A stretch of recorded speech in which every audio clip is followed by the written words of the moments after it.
Hey wavetro, recently I've gone to writing. I know it doesn't sound like a lot, but honestly, I keep going back and forth with my various interests for the past 6 years.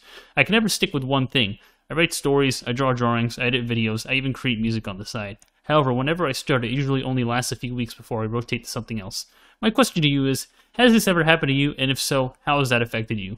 Interests and hobbies. So, I've actually had a very different experience with, like, rotating between hobbies and shit and all that. I have an opposite problem, where, I keep putting all my eggs in one basket.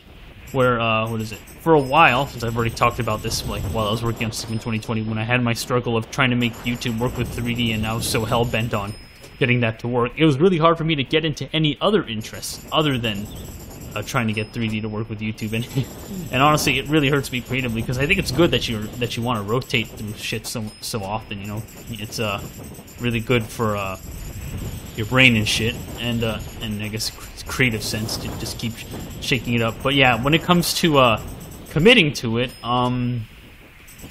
yeah, you really have to like invent ways for yourself if you really want to like stick to one thing to see it really flourish, rather than like be okay at everything and not really have like a single great thing that like, you know, you can use to define you online or something or whatever. But yeah, lately, ever since I finished in 2020, I feel a lot better about trying new things and all that shit, since I feel like I've slayed a very old demon.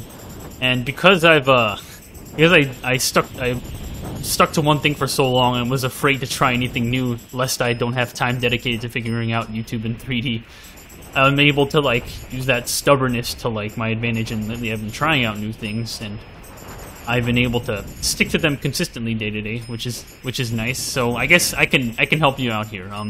If you want to stick to one thing, you really have to like kind of dedicate to like practicing to it. Like even if it's like 15 minutes a day. I know this sounds really generic, and you probably heard it before, but I'm serious. It works. Even get whatever you need to do to track the days, or a calendar app, or a fucking reminder, or a paper planner, or whatever, right? But yeah, I guess you weren't really asking about how to like stick to one thing, so you can, or stick to a few things to properly learn them. You're just like saying how you kind of rotate them out like every few weeks or so. And I think honestly, if you want to keep doing that, that's fine, right? I mean, whenever I look at hobbies these days, I immediately like to. This is just a me issue, right? I don't want you to have the same issues as me here, but I just like look at something like, oh, wouldn't it be great if, and I immediately start fantasizing like the absolute mastery end goal of what that hobby would be if I pick it up, and it really hurts me in the long run.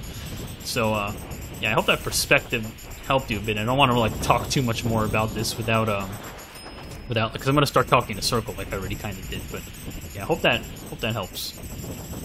Actually, not so much a advice thing. It's more of like a okay. It was a general question. Oh, how's that affected me? Ah, shit. How's it affected me? No, wait, I already talked about that. No. Let's move on. I already kind of did. Hey, man. Congrats on 10K. Thank you.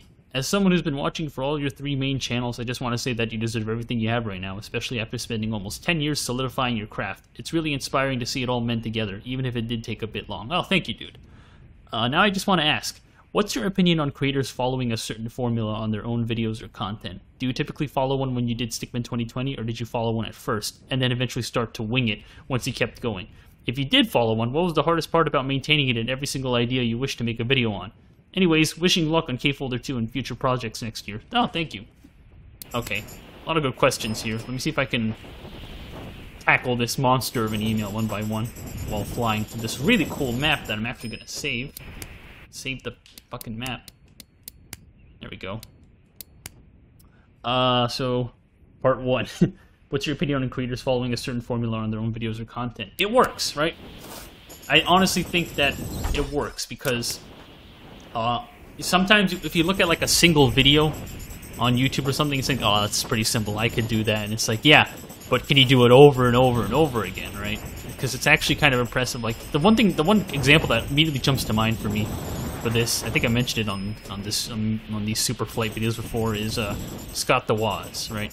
Because honestly, when his videos aren't aren't like the best, but they are pretty good for like, you know, you need something to watch while you're, you know, making breakfast, or you just need some white noise to listen to while I don't want to diss Scott like that, but you could clearly I mean, you could clearly tell that, like, you know, with his budgetary constraints and his time constraints, he works really well within his boundaries per video, and yeah.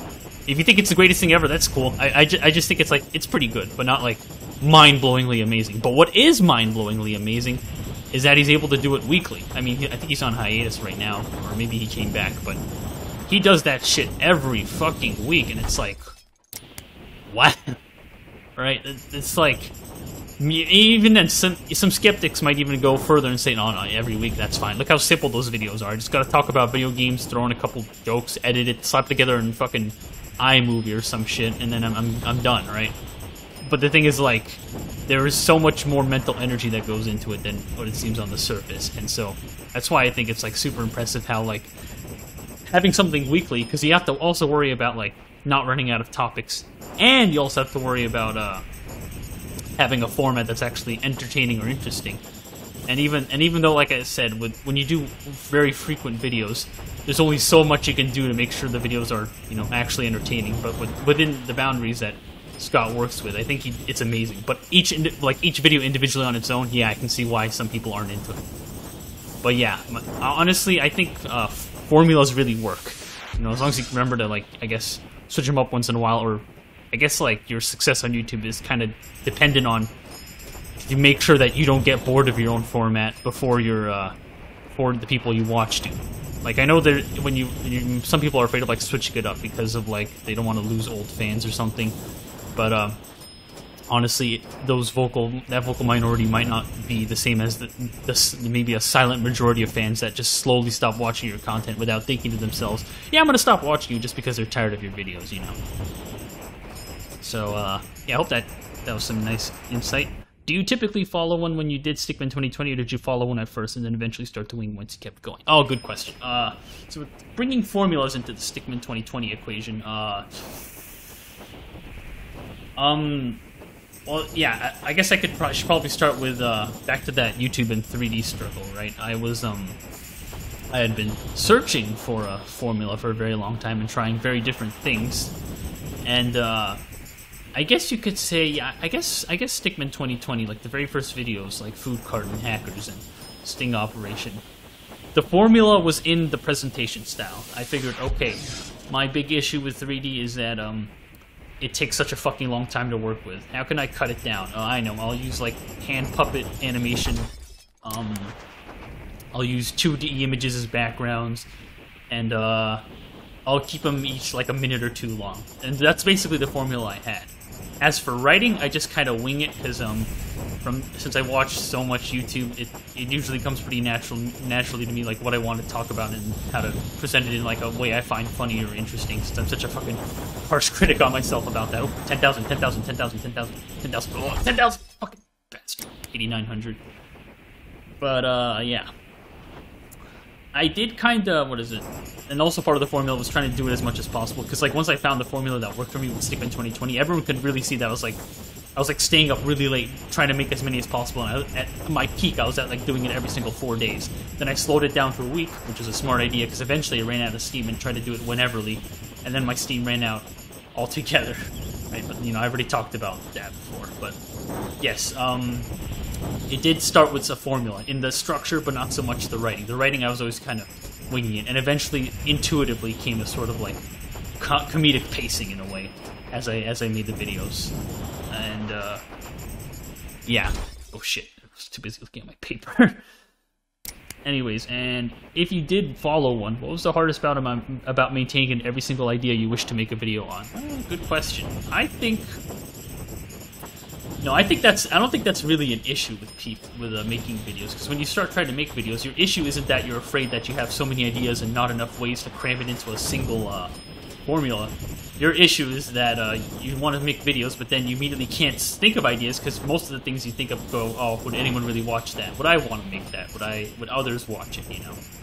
So I think this is sort of like a question in opposite world, because I think with one of the challenges for me with I should enter a portal.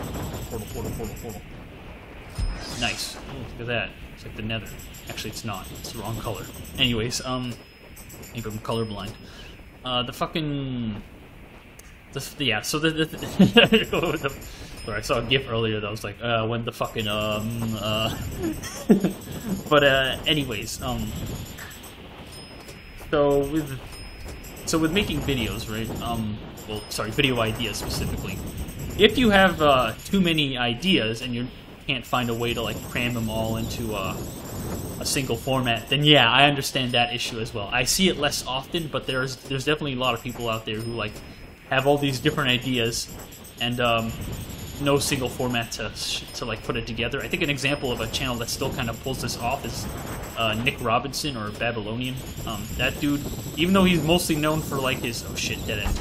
Even though he's mostly known for like videos of him like, oh, video games, so I went to Japan, or like other, I don't know, that's really all he's known for, but he also does like really odd random shit here and there, and maybe it hurts his channel, but still does it anyway, you know. And I think he's established enough of a personality for it to kind of work, right? So it's not impossible to like make every single video idea you have work, but you know, it doesn't hurt to try to make it fit into a formula. But you don't have to live and die by the formula, though. Obviously, you saw how I was like slowly taking off things from my formula, like the weekly schedule especially and stuff, right? A formula is really only meant to like help people get comfortable with who you are as a video maker, and then if you want, then you could start branching out on like these other crazy different ideas. But honestly, you just have to really focus on having like it comes intuitively. You don't want to think about this like directly. It just comes naturally. You want to like, but with like making these different videos, the reason why you want to have a formula and the reason why you have this problem of not having enough ideas is that you want, because that the priority you want is to have people get to know you through your videos, and then from there you can. It's optimal to have the opposite problem. Oh, I have too many ideas and not a format that can encapsulate all of them. Honestly, just do whatever you want, but like, well, with doing all these different ideas, you have to keep in mind that it'll be harder for you to keep a consistent voice with who you are if you're concerned about like, you know, people watching for the first time. I'm avoiding saying the word YouTube growth here. Because like what I really want to like focus on here is that like if you showed a channel you like, or you want to show somebody your videos for the first time, and you have to pick the very first video to watch, how many more videos is it going to take for them to get to know the person, right? Or is it going to be like, oh, they made this really one good video, but all the other videos aren't like that? I don't know if there's going to be more of that. I'm sorry, dude, but you should still keep watching it. You know, shit like that. Oh my god, there's so many like different threads of trains of thought in my head that are opening up with this thing. I'm just gonna move along now, but I hope that gave you some insight of video making and ideas with formulas. And email 3 actually. You know what? I'm gonna merge this email. This is from the same person.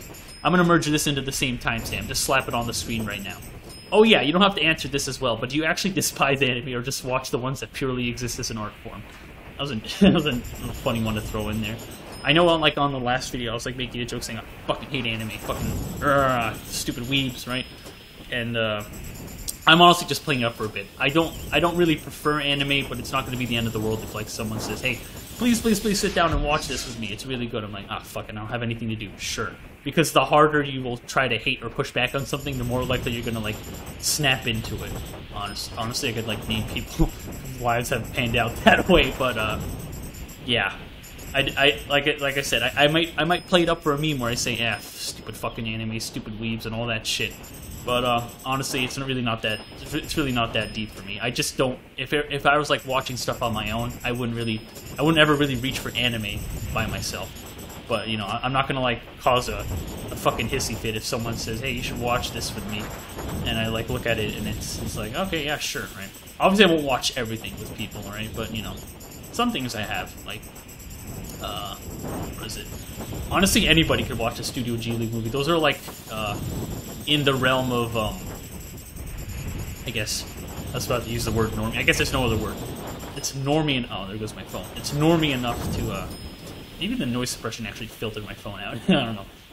Studio Ghibli movies are like normie enough where I can like watch any one of them and feel like, oh yeah, I don't feel like I'm gonna get made fun of for watching this or something, right? But you know, that's not really the point, because you know, there's also, what is it? I know what is it?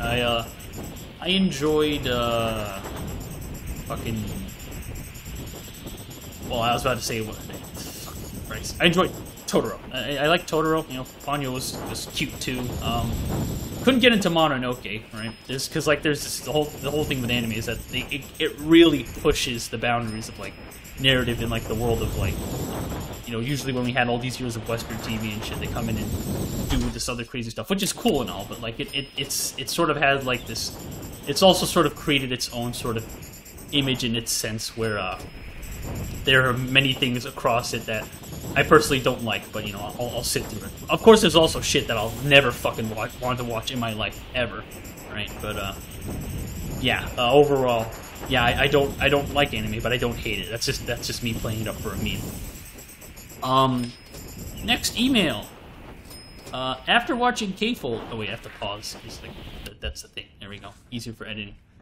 After watching cavefolder, a few questions popped in me head after some days.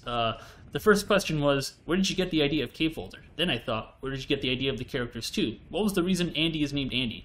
From some guy you have never met. Okay, so cavefolder was done for a school project initially, right? Because I just had to like, the project was to make a project. Well, it's not school, college, but shit, fucking Christ, give me 1 sec here. Sorry about that. Anyways, what I was saying is, yeah, cavefolder was, the reason why the name is so random, and honestly why they're named Andy and Bulb, and why one's a box guy and one's a bulb, was that it was all just me randomly throwing shit together saying, okay, I kind of need some animated series. I know that's what I know how to make, and I need a project for this college class. I might as well make this one episode for it. Yeah, just see where it goes, right? Because around this time, it was around the time where I had already left the internet after finally, like, this is when robot_ as a username died. I was, like, just sick of, like, talking to people with all the drama and shit, like, on Twitter and all that. This is before I properly quit Twitter,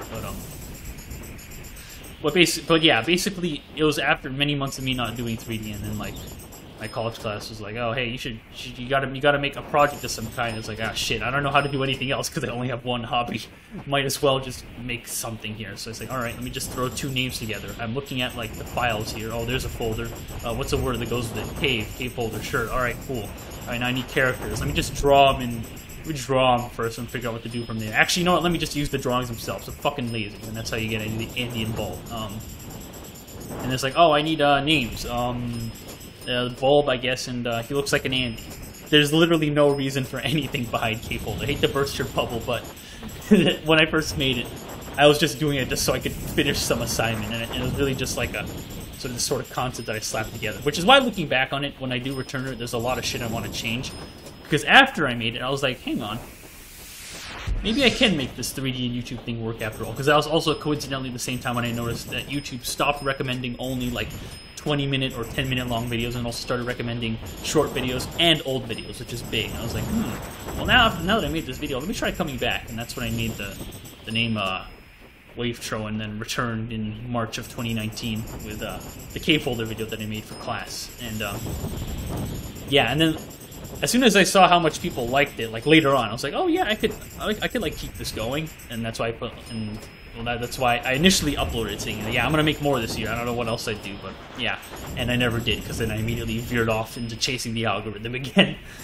But yeah, cavefolder, the characters, the names, all were just it's all random. It was just a matter of seeing what would come out, and that's what came out from it. And yeah, I would like to continue it, but I want to change it significantly because there's a lot that I don't want to keep doing with it. But yeah, thanks for asking all that. That was cool. I feel like I'm missing something. I was like going somewhere, and then it's like, fuck, what was I talking? There's like one last thing with cavefolder. I mean, fucking. Yeah, I don't know what it was. I'm just gonna leave it be. If I forgot if I like trailed off on a sentence and then never finished it, just comment it below and I'll finish it with a reply there, I guess. Sorry about that. Oh my god, I'm so disorganized in my head. Next one. First of all, try out this Superflex seed. I like it. All right, let's put it in. Let's see here. 6, 4, 17, 136. I get that. 50, 64, 17, 136. Okay. Ooh, it's a nice seed. Okay. The question. Do you think you'll ever come back to stop motion? Whether it's for a milestone, special, anniversary, cavefolder, gogos, crossover, even just for nostalgia. P.S. I should be doing my physics homework from over a week ago, but I'm not. Okay, great question, since we were just talking about Robo_, which is my second old channel. So now we're on my very first channel, my oldest channel of all, coolernow123, when I was basically like a middle schooler making animations with plastic toys. Stop motion animations with plastic toys. So, do you think you'll ever come back to that? Because what basically happened in like 2013 is I got tired of them and then stopped making them, and then around 2014 is when I started getting into 3D. And so, whether for a milestone, special, anniversary, just for nostalgia. Okay, so the tricky thing about if I ever return to them, right, is that they're not my characters. And Gear Fist and Cody. The thing about Gear Fist and Cody is that they're not my characters, right? They're still the property of Magic Box International, which is why also, like, when I gave out the free models of Gear Fist and Cody, I just made them public domain, since if you decide to use them, good luck trying to make money off of them or whatever else, because, like, you know, it's basically fan art in a way.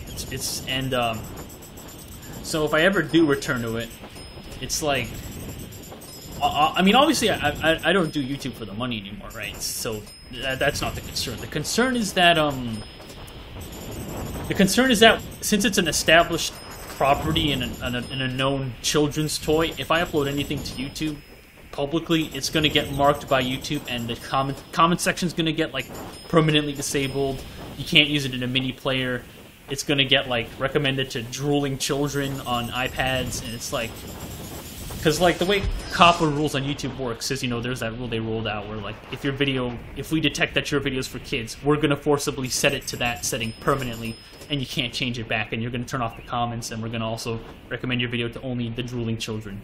And it's sorry to call them drooling children, but, like, I fucking hate parents that just park their kids in front of a YouTube tablet and just call it a day. Fucking Christ. But, yeah. The way that works is that YouTube detects it by known children intellectual property. So if it's like a Nintendo game or like a cartoon or something, that's the basis YouTube usually relies on to, like, help filter, find, and mark these videos for kids, right? And so that includes Gogo's Crazy Bones. Even though they're a pretty obscure toy, it's gonna right through the tunnel there.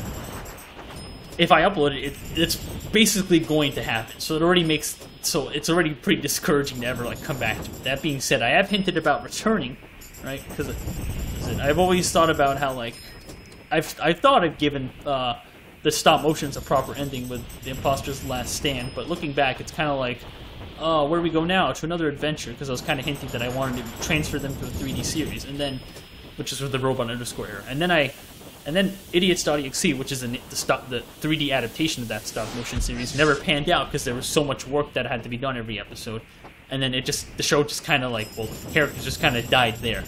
So honestly, ideally, I would just like to come back, and not in 3D form, in stop motion form, because that's how people remember them best, and or maybe 3D form, I'm not really sure. Maybe 3D that looks like stop motion, like Lego Movie. Ooh, that'd be cool. But I would like to eventually return someday, but it's a really low priority. Just keep that in mind. Just because, like, I also have to worry. Right now I'm worrying about college, finding job, cavefolder. You know, that's a very big priority when I do come back to YouTube and stuff. Coming back to Gogo stop motions is pretty low on the list because oh shit, fuck. Because of the reasons I've mentioned, but. And even then, when I do say, yeah, I want to come back and do one more video or something, or maybe... Oh, okay, well, honestly, I've thought in my head saying, oh, wouldn't it be cool if I brought back the Gogos as a series, and it was like a Netflix show or something? Wouldn't that be cool? But thinking about it now, I don't think I would ever want to bring back the Gogos as a show, just because I don't think it's healthy to I know there's a lot of people who are diehard coolernow123 fans and still want to see more Andrew, Fist, and Cody videos, but I don't think it's healthy to cling on to the show for that long, and there's got to be a point where you got to just let them go, right? So I would like to come back for like a one-time thing or something, but yeah, not a series. So eventually, right? It's at this point, it's like TBD. Like it's years into the future if I ever return to them. But yeah, I do think about it a lot. So don't worry about that. And as for a crossover, I'm not sure if I really do a crossover. If I were to like bring back the Gogos, I just like silently upload like the return video, just like on the coolernow123 channel, just kind of leave it there for a bit before also like putting it into the unlisted video section website that I had to do to avoid COPPA, deleting YouTube comments and stuff. But yeah, okay, I'm starting to talk in circles now. But let me just move on from there. Yeah, I hope that answers your question. Pause. Hi wavetro, what kind of music do you like and how important is it to you? How do you think about using music in your animations for just filling the background, mood and tone, etc.? Keep up the good work and take care. Ah, great question. So, I guess I'll start with music I like. People probably got a glimpse of it when I mentioned Disciple Records in my last video. Truth be told, for the longest time ever, I was really, really closed and reserved about my music taste. Just because, like, what is it? My music taste started basically back when I was like 8 years old and I didn't really listen to music. And then my older sister found like this song on BMP3 by a band called Anamanaguchi, and they make chiptune and shit. And I was like, oh, that's pretty cool. And I kept listening to their music, and then it was like from there it was Ronald Jenkins, and then from there it was fuck came next. I think some obscure band named Copy. Basically whatever song was playing on the coolernow123 channel at that time. But that's when my music taste was really starting to form. And then at some point I discovered electronic music, and I really love that shit, especially artists like Savant and shit. But then, like, the site that I discovered it on there, which is also the place where I made my first internet friends, like, the place that got me into electronics in general, Turntable FM, shut down. And so I was like, oh, shit, okay. Well, I kept listening to music on my own, right? I kept up with new releases and shit, and like, started going through... I stopped doing this recently. I'll explain why, but I would go through Spotify every week to find new music. You know, I was pretty on top of it. I listened to a lot of music. I love that shit, right? But my problem was every time anyone asked me to, like, share a song or whatever, I tense up and just not. Because, like, the first few times I tried to share electronics with someone, especially in a specific community, it was like, Lamau, look at this dude listening to Roblox music intro, Minecraft intro music head ass. You gotta listen to Kanye, bro, or some shit. And it's like, oh, fuck, well, can't get along with fucking anyone. So I just kind of, like, never really talk about it, like, ever. Until recently, when, you know, the site Turntable actually did come back, and it's so addicting that I just stopped using, my Spotify to, look for new music. Honestly, SoundCloud autoplay is way better at finding new songs than waiting every week for Spotify to come up with something. But, yeah, thanks to that, and also like a lot of people on like the Discord server in general, just like showing, hey, I actually do like electronic tunes. Like, oh, cool! Now we could actually have someone to share music with, like the very first fucking time, like in a very long time, like many years. But yeah, I guess if I could name artists off the top of my head, it's like Savant, Fox Stevenson. It's like big ones for a while. Grant, the guy's straight up named Grant. It's really hard for me to list it off without having like my music library in front of me of like all my ripped MP3s. And then there's also non-electronic stuff I like The Voids, Tame Impala's a big one. Thinking. My brain is farting. Shit.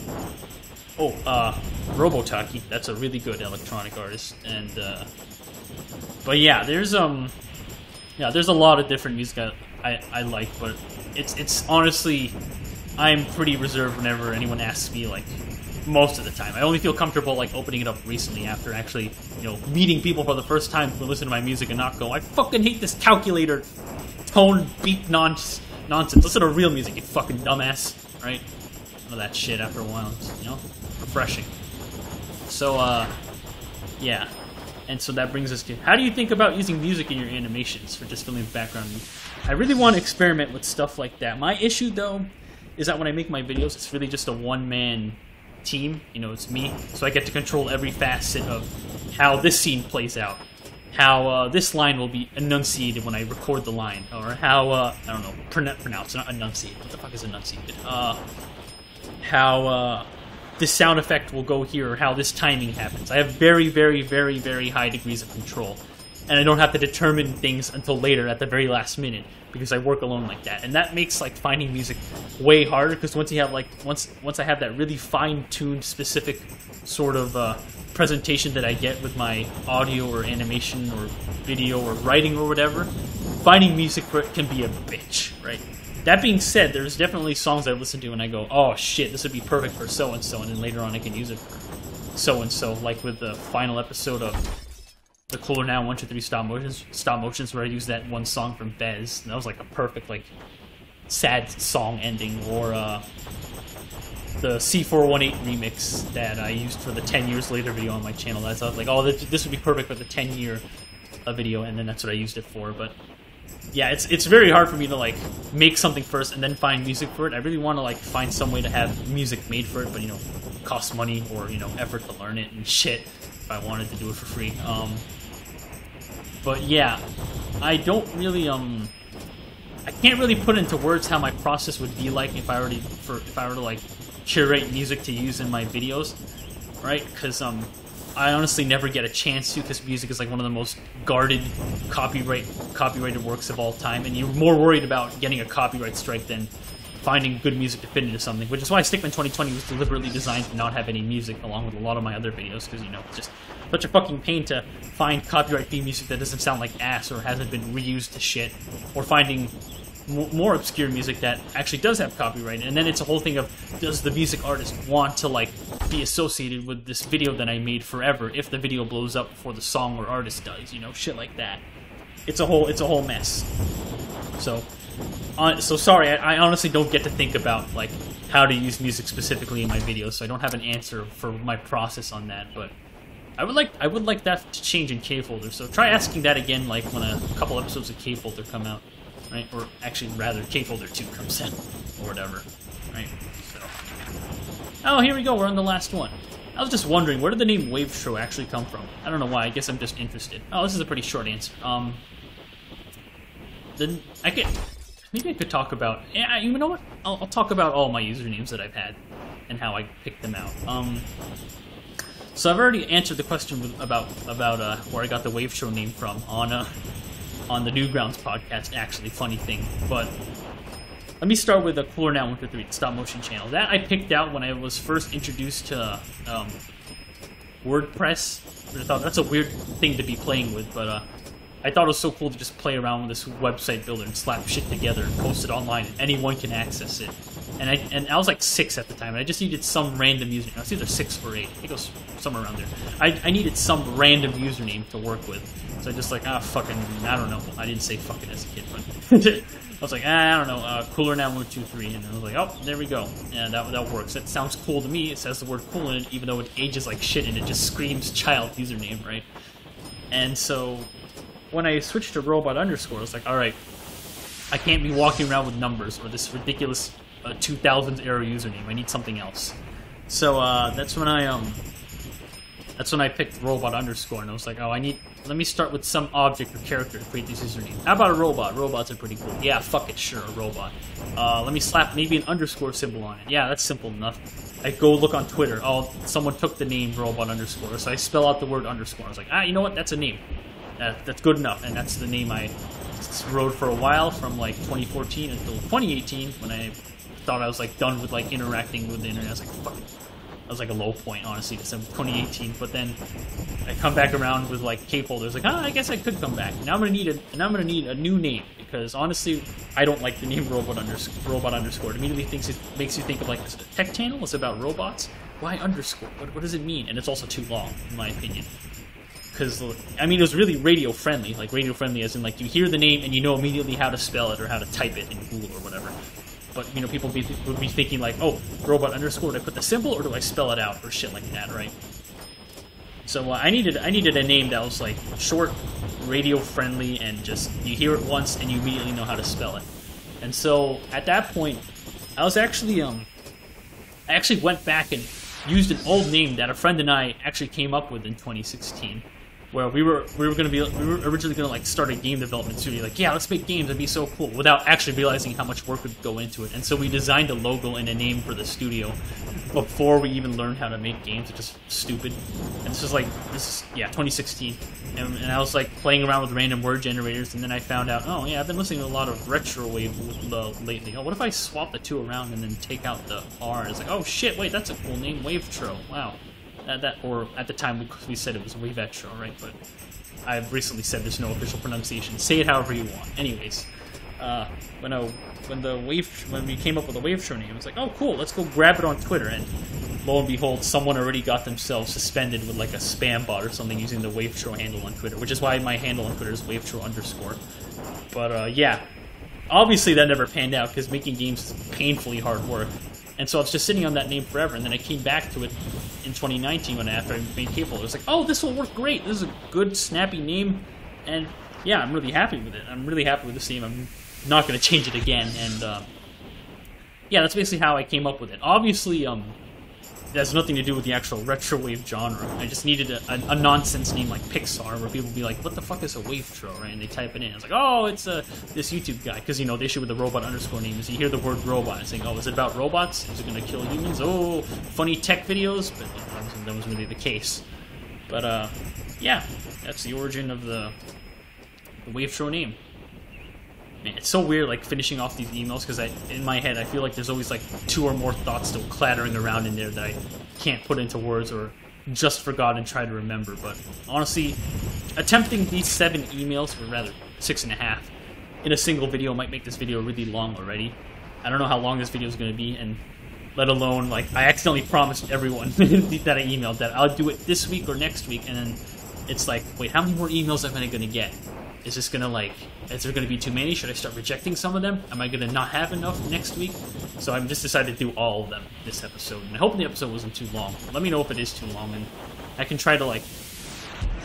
Because, like, I'm just deadly afraid of sitting on an email for too long for next week, and then, like, even more emails come in, and they're all really good questions, and it's, like, this whole backlog shit. So, yeah, I'm still figuring it out on that front. But let me know if the episodes are too long. And most importantly, write to this email address on screen if you want me to talk about stuff next Sunday. If it's blurred out, that means the address changed or the show has ended, one of the two. But otherwise, if you see it right there, send me an email and I will anonymously read it out on here and talk about it. I think, you know, pretty fun, cool weekly show that I did not steal the idea from anyone, right?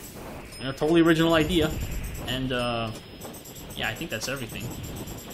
I always feel like there's something I'm missing. Shit, right?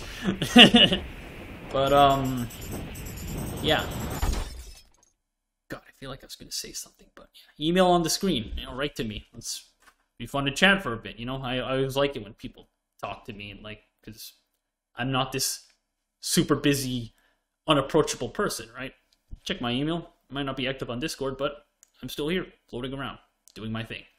So, either way, I'm going to go back to my homework now. Almost done with college. 1 month left. Fucking finally. I'll see you next time.